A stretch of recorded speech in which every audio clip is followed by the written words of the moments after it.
And our actions often reveal uncomfortable truths about ourselves. They often betray the concept of who we think we are or the concept of who we would like to be. This is why I might be in a better position to observe a person's actions than the person him or herself. And that's a tough pill for anyone to swallow. The eye cannot see itself.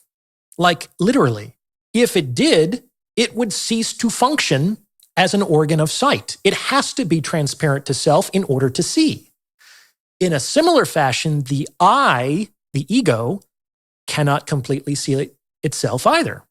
That's why we need friends and counselors to point out when we miss things. And Yes, that is true, but it also comes down to not just it's pointed out to you, but are you going to be accountable for that and actually make the change? Because it could be pointed out to you many times over and you still act and behave in the same fashion that you always have. In that case, it doesn't matter how many outside eyeballs are looking in on you. It's still going to be the same crock of shite coming out. keep us on the straight and narrow. This is because just like there are magicians who cast spells on others, people absolutely cast spells on themselves. In fact, the two are related. The more susceptible people are to their own spells, the more susceptible they tend to be to the spells of others. And the spell that people most commonly cast on themselves is the willingness to believe their own bullshit.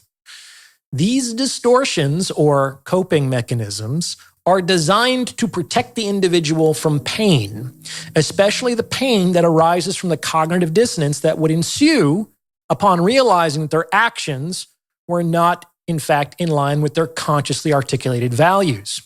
That is so strange. It is so strange to me to hear that, where somebody could be so self-deluded that they don't even realize what they are doing over many, many different aspects.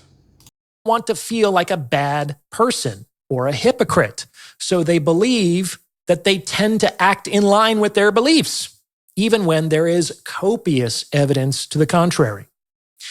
This is why the beginning of real self-improvement is the willingness to confront one's own evasions. And as we say, take a good long look at the person in the mirror. And why do we say that? Because in the mirror, you can actually see yourself.